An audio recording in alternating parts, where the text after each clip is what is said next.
Hello, and welcome to Introducing Me. I'm your host, Sarah. I started this podcast to get to know other people and lifestyles while discovering more about myself.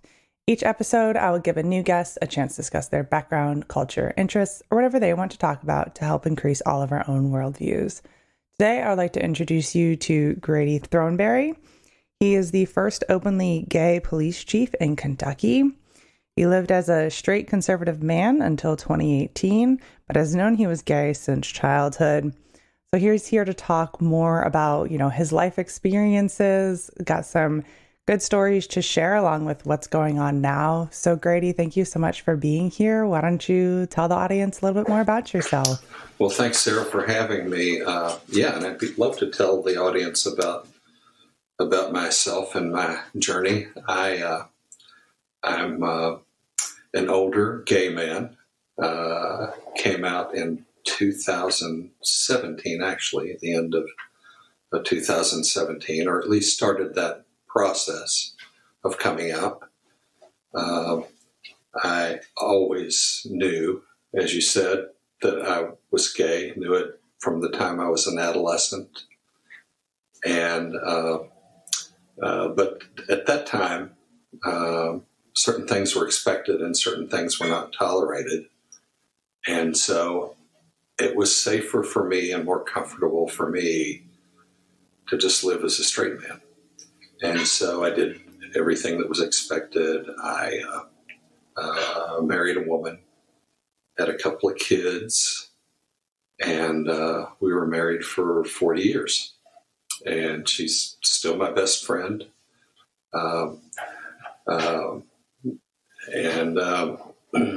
And we talk a couple of times a week, usually about the kids and what they're going through. So the coming out process, I can share more about that whenever you want, but it was grueling. It's not what I expected, but it's worked out well. And since that time, I've been very happy. There were some challenges with a church where I was serving. I was bi-vocational at the time.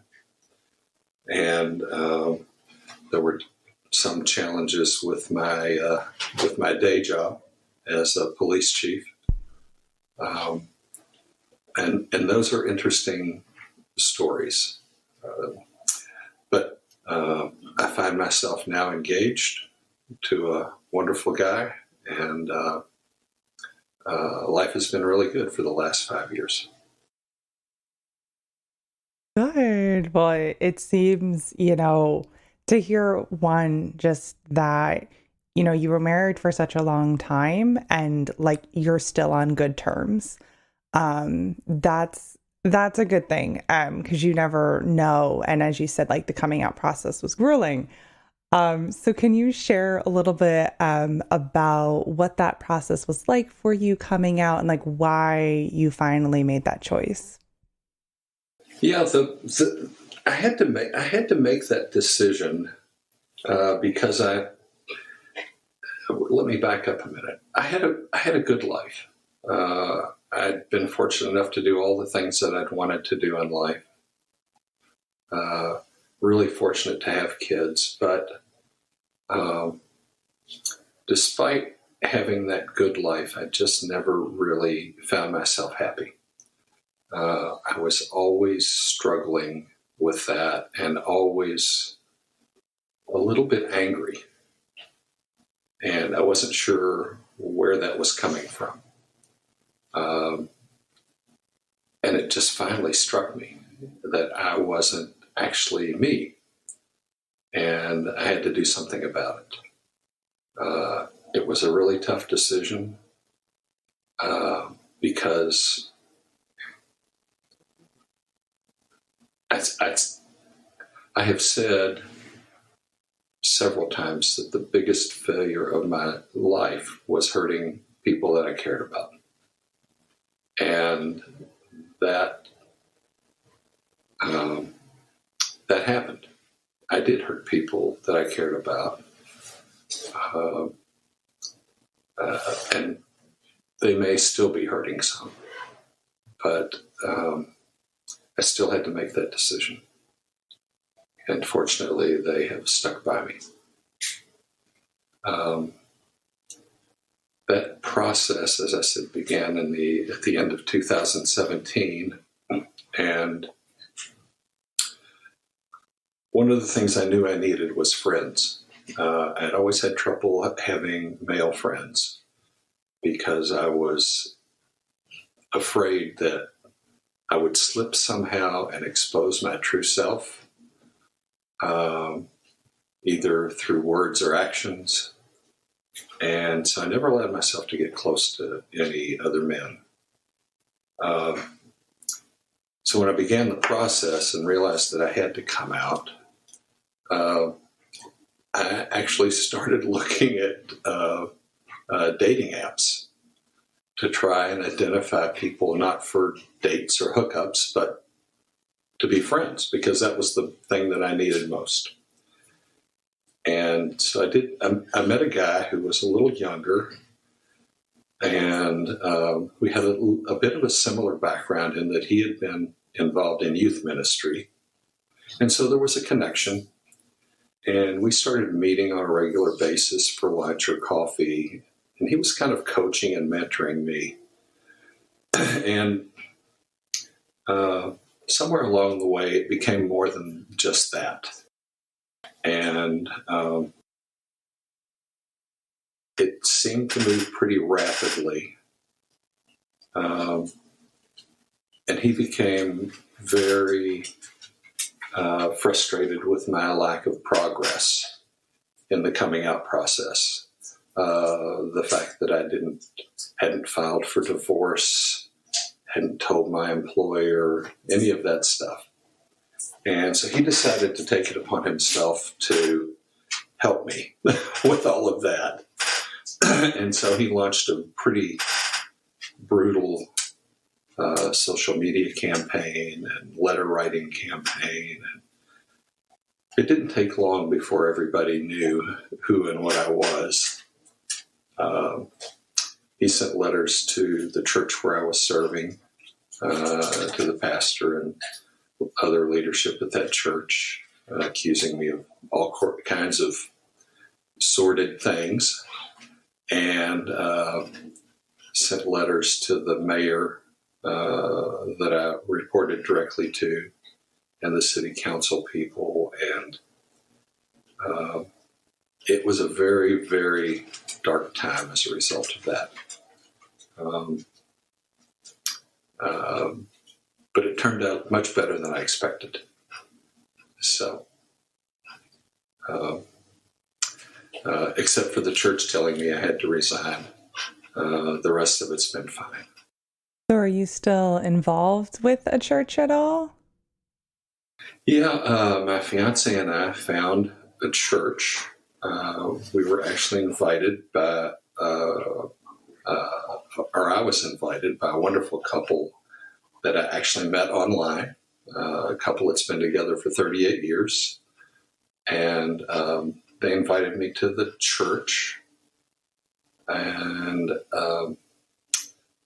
the first time I visited, I realized it was much different than what I'd experienced before. It was a church that was open and affirming, and LGBTQ people serving in all kinds of roles and ministries. And it's just a wonderful place. And so I teach a Sunday school class there. And that's probably the extent of my organized ministry activity now. But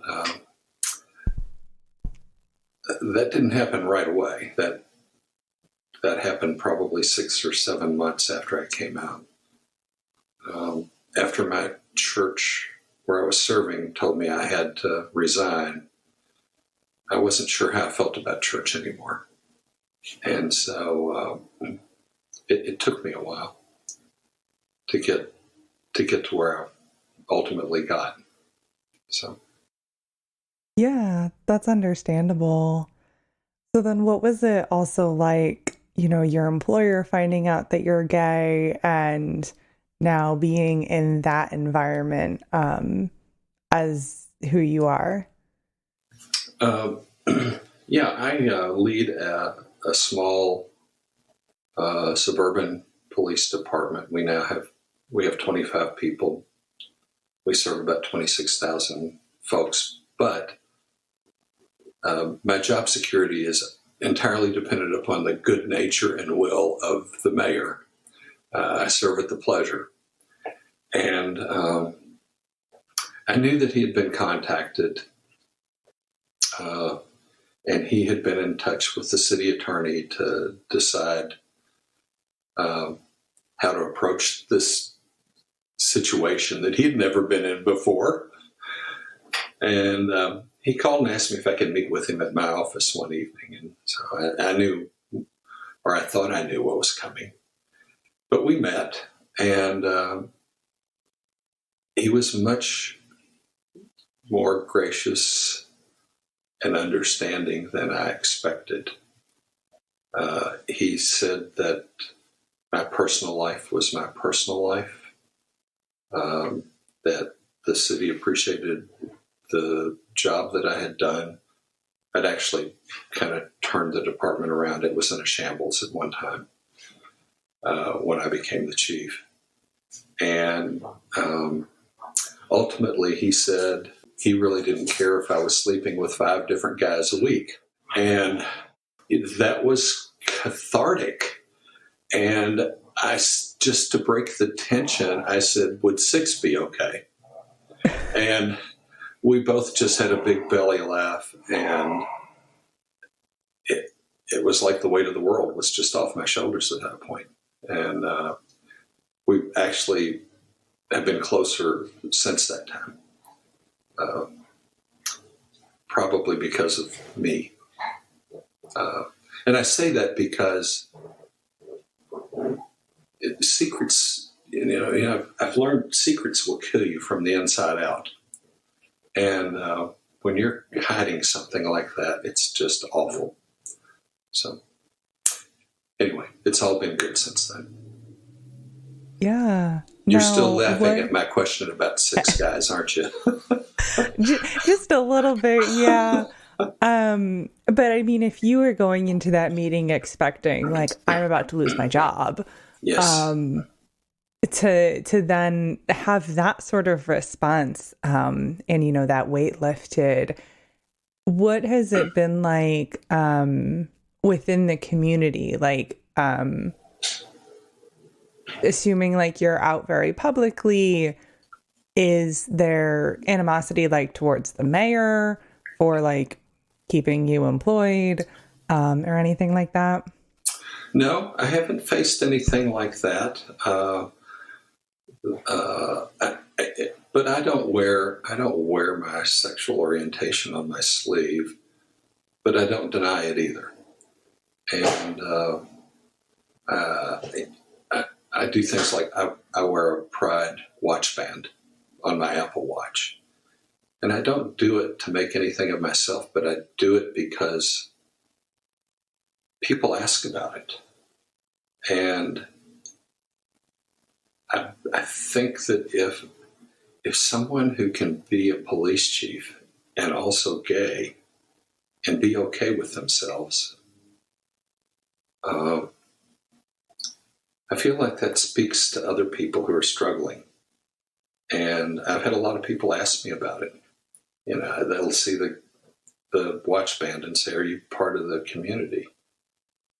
And I'll say, "Of course, yes, I am." And so we'll have a little discussion, and you can almost see a light go off, in their minds. I haven't had any issues in the community itself. At first, Sarah, I thought I was going to have a problem with the officers that worked for me. And there were some who were pretty contemptuous of me. As you might imagine, the police department is rife with hardcore conservatives. and that's okay, except that they worked for me, and some of them were a little uncomfortable with that. And so I didn't have a whole lot of contact for a couple of months with my staff, just what was absolutely needed. Until one afternoon, one of my officers knocked on the door and asked if he could speak with me, and I said, well, of course. So he walks in. I didn't get up from behind the desk as I usually do. I usually get up and sit at a conference table with people, but I kept my distance behind my desk. And he said, I know what's going on with you. And I said, okay. And he said, we all know what's going on with you. I said, okay. And he said, we all know you're gay, and none of us really care. He said, all most of us know is that you've treated us like sons and daughters, and that's what's important to us. And he left the office, and I almost broke down. I thought, this is finally over. And life kind of returned to normal. Yeah. Now, what was it like with your family during this process? You mentioned how the one guy you had met was like, you haven't even started the divorce proceedings. So what was that like? Well, my now ex and I decided that we weren't going to do that until there was a compelling reason to. I bought a condo and moved out. And the compelling reason would have been one of two things. One of us met somebody and wanted to move forward with that relationship. Or if there was a financial reason to do that. And for about a year, there wasn't. There was no reason for us to pursue divorce. And that kind of gave her a little more time to get used to what was going on. She was pretty much in disbelief about the whole thing. And to exemplify that, one morning we were having coffee on the patio, and she just looked up from a book she was reading, and she said, so all these years, when we would go on vacation, go to the beach, be shopping, whatever we were doing, you weren't looking at other women. I said, no, I wasn't looking at other women. And it was like, oh, well, okay. That would have been hard. This is hard, but not as hard as if you were looking at other women. So it kind of got a little better, but she still hurts from it. The kids were another story. My oldest, they were both in disbelief initially. My oldest and her children totally understand, totally accepting, love my fiancé. The youngest, not so much, but my friends all say she'll come around. And that's what I hope. Right. So now, how did you meet your fiance and get to the point where he is your fiance? Well, he was desperate and I was desperate. No, I'm just kidding. Neither of us were desperate. We had served on a board together of a local gay men's chorus. And I was on there for about a year, and then I dropped off, and he stayed. We hadn't seen each other for about a year and a half. My other best friend is a physician who's like me, came out late in life. He and the fella he was seeing at the time called me on a Saturday night at 10:30 and said, we're going to the gay bar to have a drink. Why don't you meet us? And my initial response was, no, it's 10:30 on a Saturday night, and I'm in my jammies, so I'm not coming out anywhere. And anyway, Sarah, I got to thinking about that, and it took about 10 minutes, and I thought, well, that's a heck of a lot better than sitting here in my jammies watching something stupid on television. So anyway, I got dressed and went. And 10 minutes or 15 minutes later, I'm sitting there with them, and we're just talking and visiting with other people. And Devin walks in. And, we hadn't seen each other for a year or so. And so we started talking. And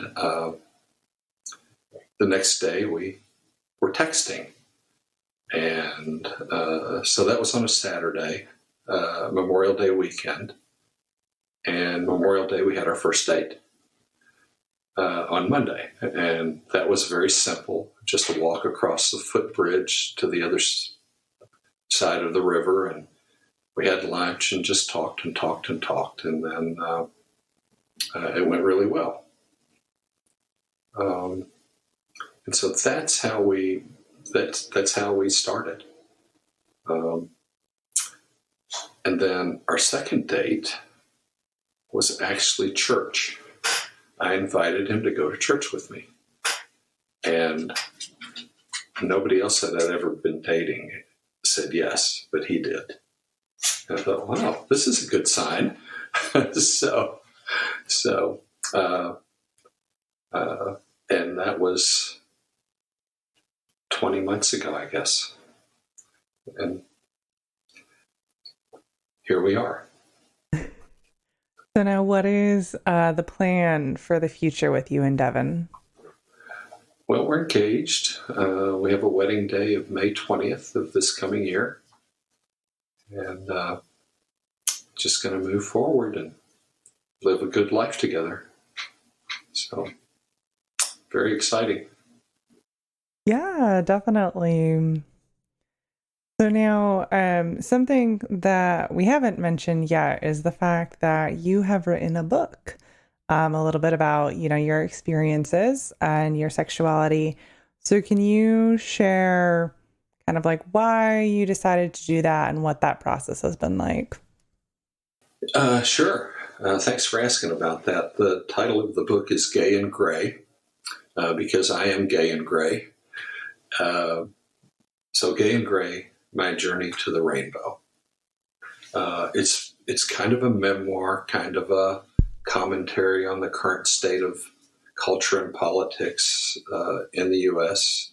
and to some extent around the world. And I wrote it for a couple of reasons. The first is I feel like, in fact, I know there are a lot of guys like me. But they're still closeted. They don't know how to deal with it. And they're miserable. And so I wrote it as a way to encourage them. And I've gotten some really good feedback from men around the country saying, I read your book twice now, and I finally decided I need to do something. So that's been a plus. The second reason that I wrote it was cathartic to write it, to just get it out there and organize my thoughts. And I do that much better when I'm working with pen and paper. So that was important to me. And then the final reason, it kind of marked a no turning back point for me. Once you memorialize something in writing and put it out for the public, there's no going back. It's out there. And I didn't really feel pressure to rescind my decision to come out. But I thought this is my announcement to to the world that this is who I am and I'm okay with it, and you need to be too. So. And has the book kind of like traversed in your circle in like the real world, like, coworkers, family, friends, that you've had comments back from them as well? As I said before, I work with a lot of real conservative people, and I've given a lot of author copies away. There are only a handful of the 25 officers that work for me that have accepted a copy of the book. They don't want to read it, which might speak to their own struggles with their sexuality. I don't know. I don't really even want to bring that up with them. The folks that have, the local folks, friends and family, have been very encouraging about the book. So, but others not so much, and that's okay. Right. I like how, kind of through all of this, you're like, it's okay. It's okay that I work with these conservative people. Now, one of the things that I mentioned in introducing you is that you, before coming out, were also living as a conservative man. So what has your stance in terms of like political affiliation, how has that been affected by your ability to come out? Oh, good question. It's a loaded question. That's okay. That's okay. I could have won an Oscar for my performance over the last, over those 40 years as a conservative straight man. I did what I had to do, in my mind at least, to survive it. The church that I served in was very conservative. The seminary that I started at was very conservative. My circle of friends were all very conservative.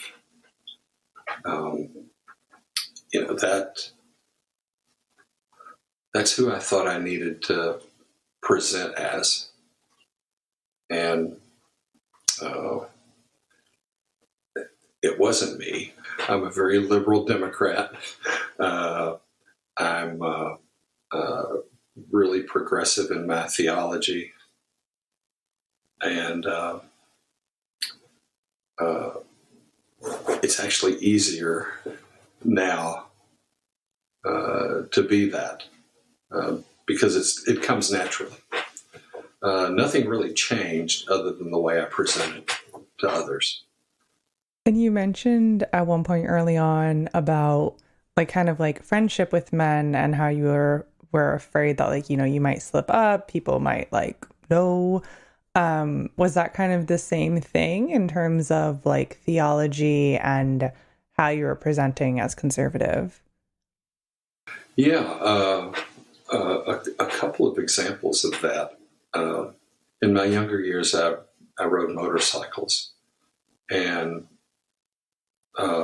later in life, I decided, well, I'm going to start riding motorcycles again, and maybe I'll develop some friendships with some other men, and we could bond over our Harley Davidsons or something.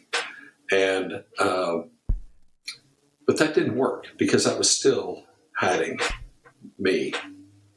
A second good example, a really good example, is that I was in a Friday morning Bible study with 15 other guys, and we did that for 10 years. They still do it. And toward the end, when I was struggling with whether or not to come out and was working through all of this, I really lashed out at them several times on those Friday mornings, because it seemed to me like every discussion we had, no matter what book we were reading, what scripture we were studying, somehow it always came back to sexual orientation and how awful it was to be gay, and how the Bible was clear and convincing that it was a sin and you were damned to hell and all of that. And just as an example, one morning I just slammed my book down on the table and said, "What is wrong with you all? Why is the bellwether issue of conservative Christianity sexual orientation?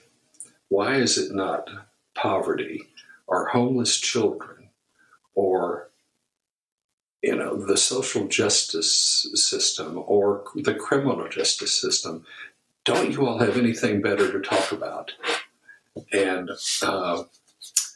the leader of this Bible study asked me to stay over that day and talk. And he says, "You might want to just tone down the rhetoric a little bit because you're starting to turn people off." And I wasn't able to tone down the rhetoric. 3 or 4 more weeks of that, and I just had to tell them who I was and what I was, and they asked me not to come back ever. So it's all right. I don't mind. So with that and, kind of everything you've shared, you kind of left some communities, but you found community. What is the environment like where you live in terms of acceptance and inclusivity?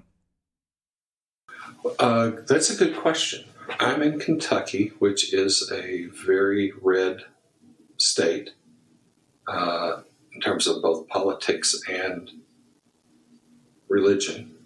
I won't call it faith, but I'll call it religion. It's red except for primarily 2 pockets, which are urban areas, which are typically more liberal.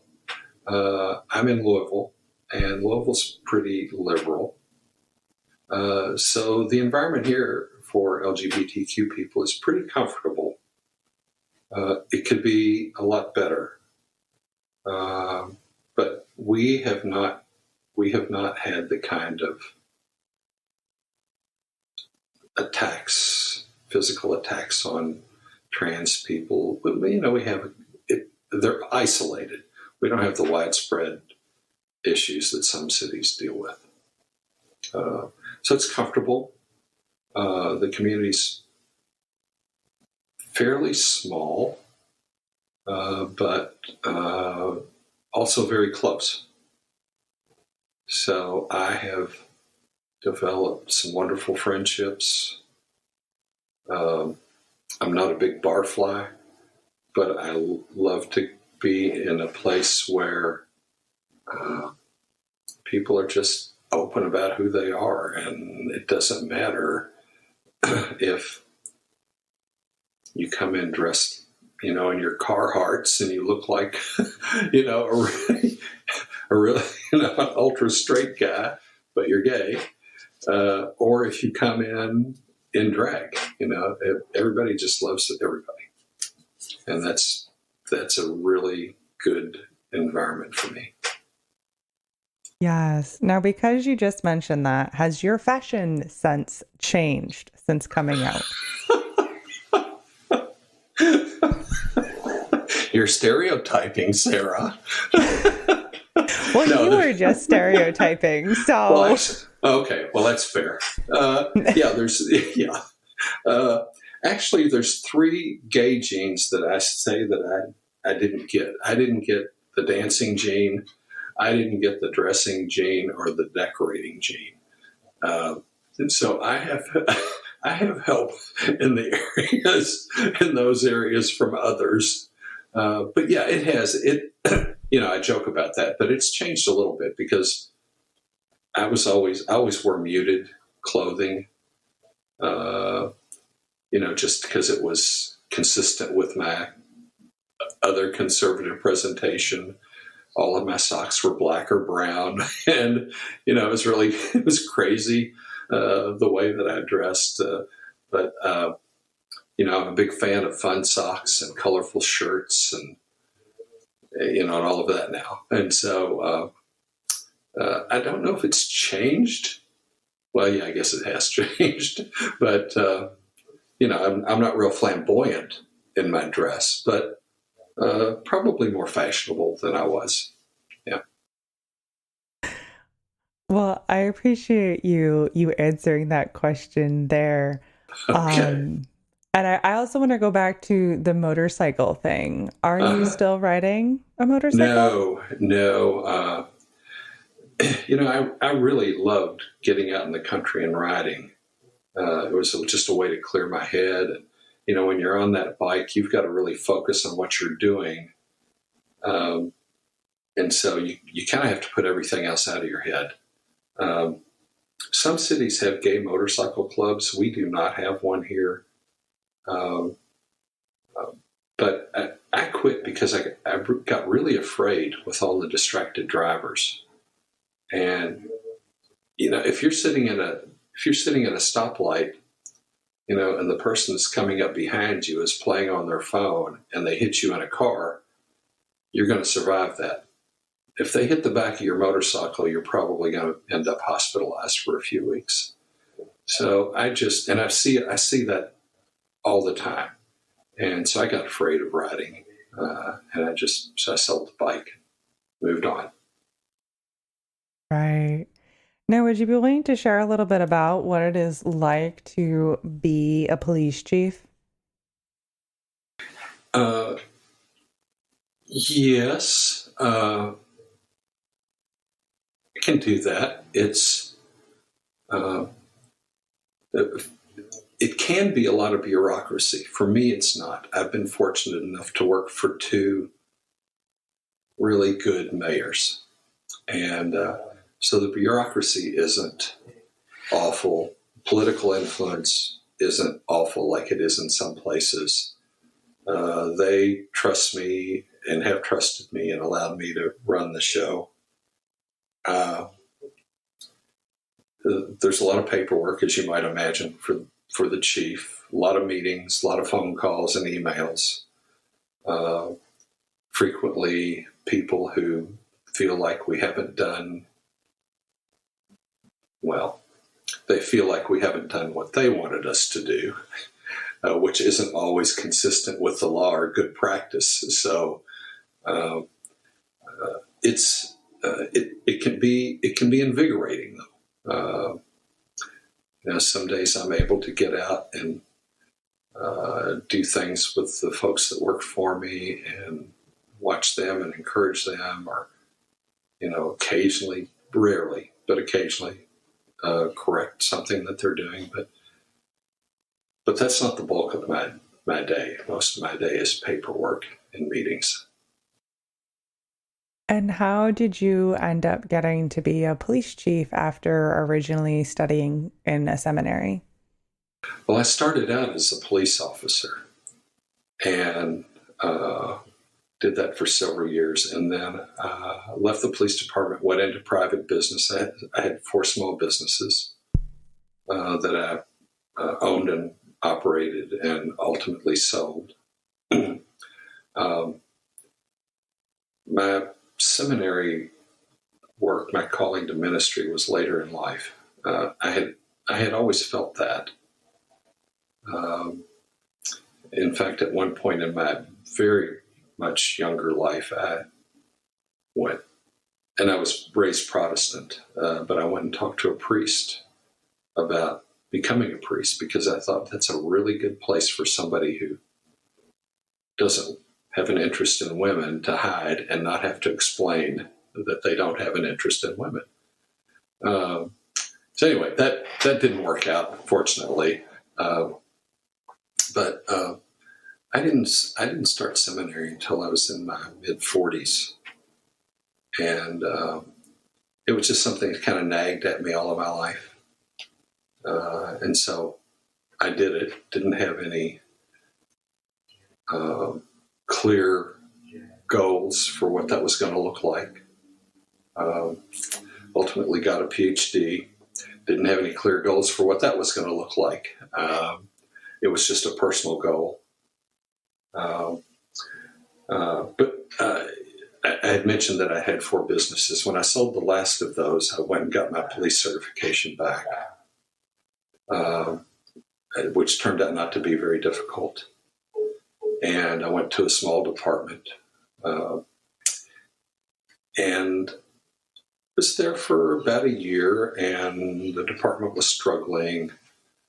The mayor asked the then chief to find an opportunity that suited him better, and named me the acting chief for about a year. And then things were going pretty well during that first year, and so he asked me if I would be the chief. And so I've been the chief for 15 years.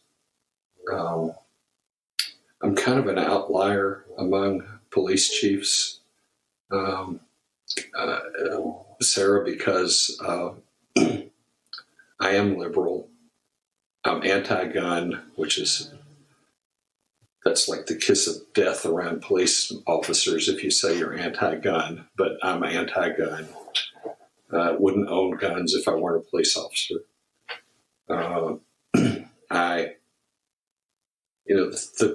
The expression "think outside the box" has been overused, but that's what I've been allowed to do. I think in most organizations, especially the police department, which is generally paramilitary, they do things the way they do them because they've always done them that way, and nobody remembers why. But that's not me. And so I have always looked for alternatives to the status quo in how we secure funding, how we hire people, how we promote people, how we deal with the community and all that sort of thing. And I think that comes from my experience in business. And as I said, I've worked for 2 good mayors. They've given me a free hand, generally, as long as I'm within budget, to do what I felt like needed to be done. And so we've had a lot of success. As a police chief, as I did in private business, I only hire people who are smarter than me. That's the criteria. And they don't have to be smarter than me in everything, but they've got to be smarter than me in something, or I don't need them.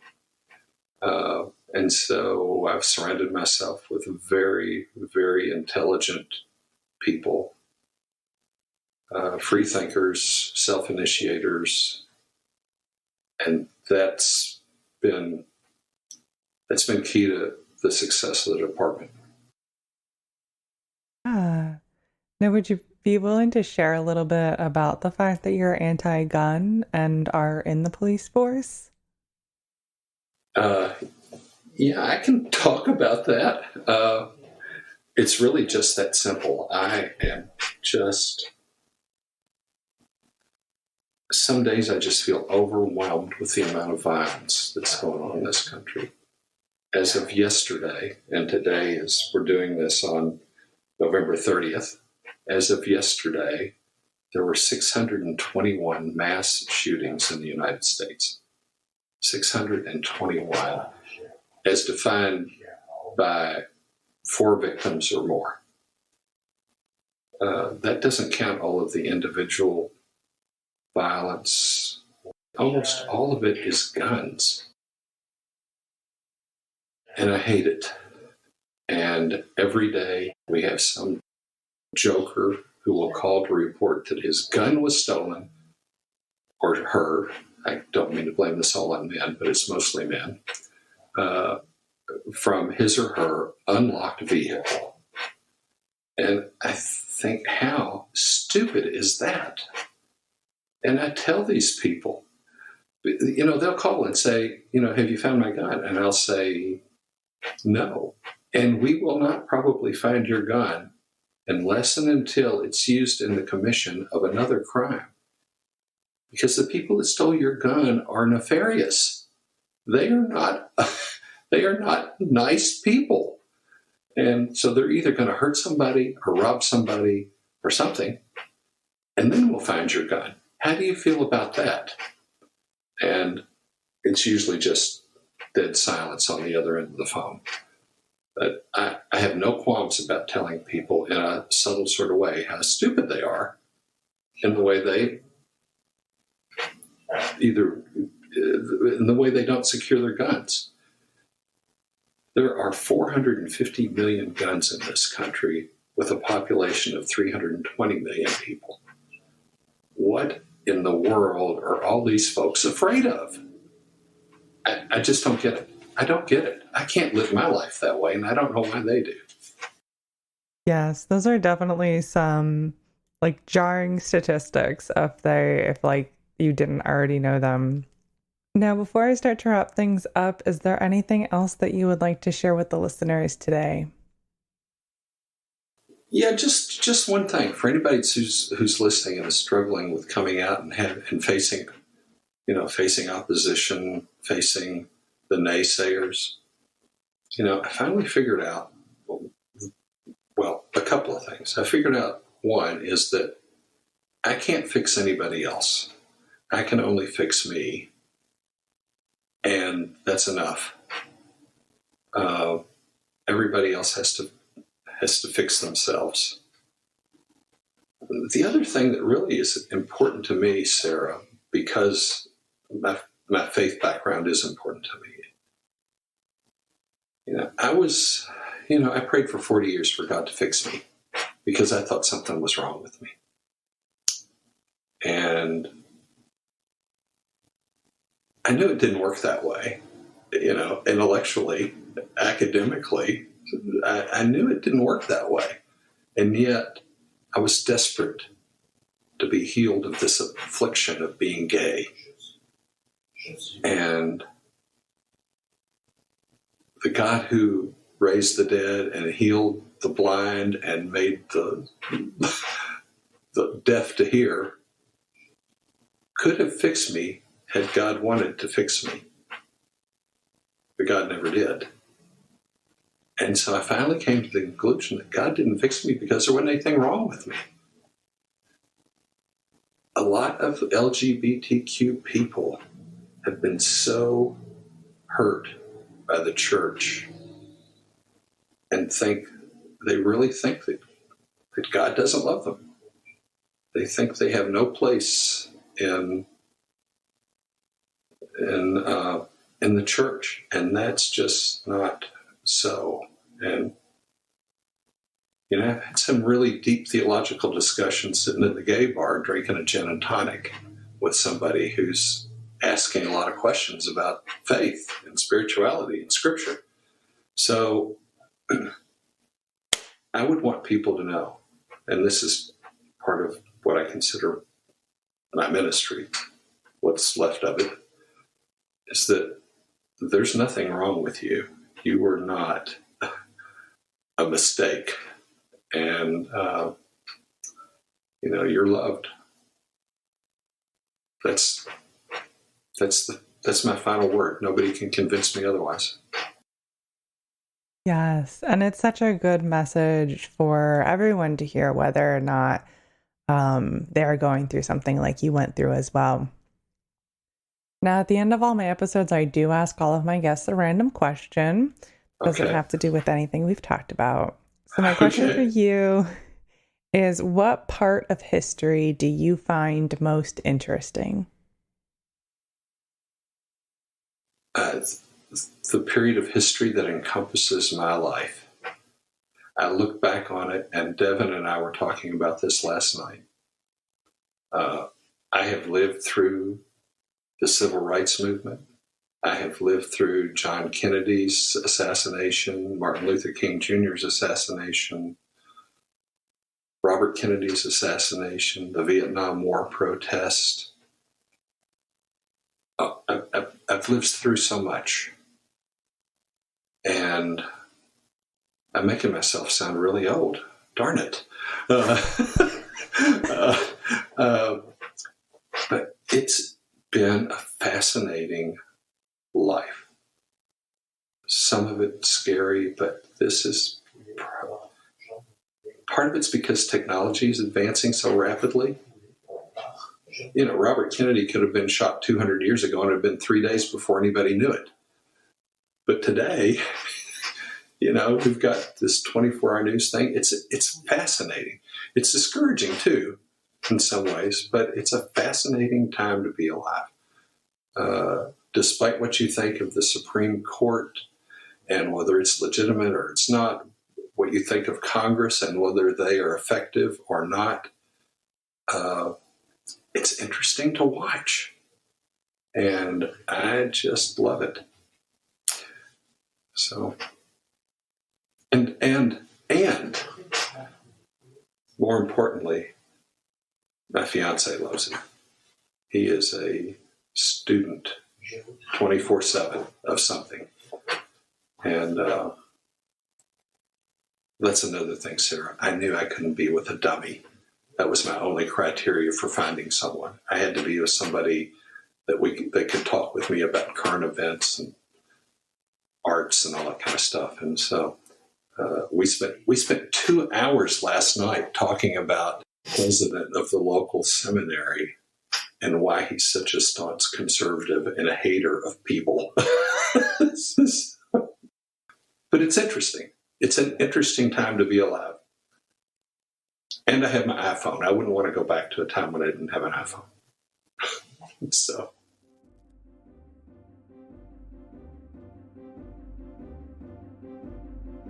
All right, that brings this episode to a close.